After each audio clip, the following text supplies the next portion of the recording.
YouTube channel ကညီကိုတွေအားလုံးပဲမင်္ဂလာပါဒီနေ့ညမှာကံမဲ့ပနားမားနဲ့အင်္ဂလန်ပွဲစဉ်လေးကြောင့်ကျွန်တော်သုံးသက်ရွေးချယ်ပေးမှာလေးဖြစ်တယ်ဘိုကီရီရဲ့ဖွင့်လှစ်မှုကြည်ချင်းအဖြစ်အင်္ဂလန်နေနဲ့2-30ဖွင့်လှစ်ထားပြီးတော့ဂိုးပေါင်းဖွင့်လှစ်မှုကြည်ချင်းအဖြစ်3-50ဆိုပြီးဖွင့်လှစ်ထားတယ်ဒါကြောင့်မလို့ဒီဖွင့်လှစ်မှုအနေထားကိုကြည်ချင်းအဖြစ်အင်္ဂလန်နေနဲ့ပနားမားကိုပေးတဲ့ခြေတန်းလို့လည်းကျွန်တော်မြင်မိတယ်ဗောနော်။ဘာကြောင့်လဲဆိုတော့အင်္ဂလန်နေနဲ့အုပ်စုကိုရရှိဖို့အတွက်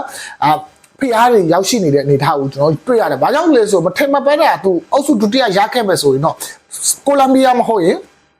ပေါ်ကွီတတင်းတင်းနဲ့သူတွေ့ရမယ့်အခြေအနေတွေကျွန်တော်တို့မြင်တွေ့ရတယ်ဗောနော်။ဒါကြောင့်မလို့အင်္ဂလန်အနေနဲ့ဒီနေ့ပွဲစဉ်မှာတော့ပနားမားကိုအနိုင်ကံမဲ့အခြေအနေရောက်ရှိနေတယ်ဗောနော်။အင်္ဂလန်ရဲ့စုဖတ်မှုအနေထားကိုကြည်ချင်းအဖြစ်ဒီပြတူချေရဒီနေ့မှာတော့ဒါ4နဲ့3ပုံစံမျိုးထွက်လာနိုင်ပြီးတော့တိုက်စစ်မှာဟာရီကိန်းဥဆောင်လာပြီးတော့တောင်မန်တစ်ဖက်မှာဂေါ်ဒန်နဲ့မန်ဒူကီပွဲထွက်လာနိုင်တယ်နောက်ချန်တိုက်စစ်မှုနေရာမှာ easy မဟုတ်တော့သူဒါပေါ့နော်မယ်လင်ဟန်ကိုသုံးမယ်ကွင်းလန်မိုင်းတို့ဟန်နာဆန်ဘယ်ဝင်တဲ့ last win မှာကြည်ချင်းအဖြစ်ကျွန်တော်တို့ဒါပေါ့နော်ကိုဆာလိုရှိမယ်စပန်လို့ရှိမယ်ဘိုကန်စမှုနေကြည့်မယ်ဆိုရင်တော့ဒါ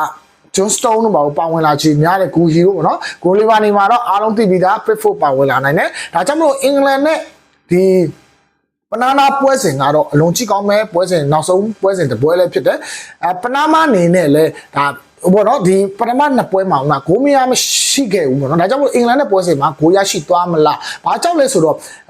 အင်္ဂလန်ရဲ့ဖွင့်လှစ်မှုကြည်ကြအဖြစ်ပနားမားကလည်းအင်္ဂလန်ကိုဂိုးသွင်းချေတစ်လုံးလောက်ရှိတယ်လို့လည်းကျွန်တော်မြင်မိတယ်ဒါကြောင့်မလို့ဒီနှစ်သင်းရဲ့ထိုက်တွေ့ဆုံမှုကြည်ကြအဖြစ်2018တုန်းကပေါ့နော်ကမ္ဘာ့ဗလာ18တုန်းကပနားမားနဲ့အင်္ဂလန်တွေ့ဆုံရမှာတော့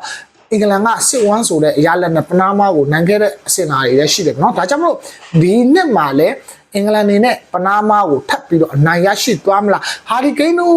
ဘယ်လင်ဟန်တို့ဒီပေါ့နော် easy ဒီမန်ဒူကီဂေါ်ဒန်တို့ကလည်းကမ္ဘာ့ဖလားမှာမှတ်တိုင်တစ်ခုစိုက်ထုတ်နိုင်မှုအတွက်ကမ္ဘာ့ဖလားဂိုးတွေကိုထပ်ပြီးတွင်းသွားမလားပြီးရင်စူပါဆက်အနေနဲ့ဝင်လာမဲ့ Redford ကလည်း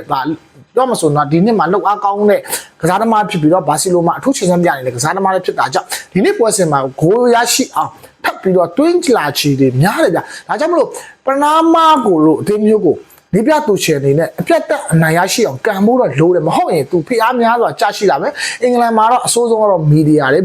ရဲ့ဖွာတွေဝေဖန်မှုတွေကအလွန်မြင့်တက်နေတာကြောင့်မိပြတူချယ်နေတဲ့သူ့အနေနဲ့ပေါ့နော်ကြည့်ရအမားခံမှလာမယ်လို့ကျွန်တော်မထင်ဘူးဒါကြောင့်မလို့ပနားမားလို့အတင်းမျိုးတော့အင်္ဂလန်ကဒီနေ့အပြတ်တက်နိုင်ချေများတယ်ပေါ့ကြောင့်ကျွန်တော်ရဲ့ရွေးချယ်မှုကတော့အင်္ဂလန် body နဲ့ဂိုးပေါင်းအပေါ်ပြဲဖြစ်တယ်ပေါ့နော် corner score အနေနဲ့ကျွန်တော်ဒီပွဲကိုကျွန်တော်သုံးသပ်ကြည့်ရမယ်ဆိုတော့အင်္ဂလန်အနေနဲ့4-1 မဟုတ်5-1လောက်နဲ့အနိုင်ရရှိသွားမယ်လို့ကျွန်တော်မြင်တယ် body score တော့ကျွန်တော် yes လို့ကျွန်တော်ရွေးချယ်ချင်ပါတယ်အားလုံးကိုကျေးဇူးတင်ပါတယ်ကျွန်တော်နာမည်ကတော့ဂျွန်ဖြစ်ပါတယ်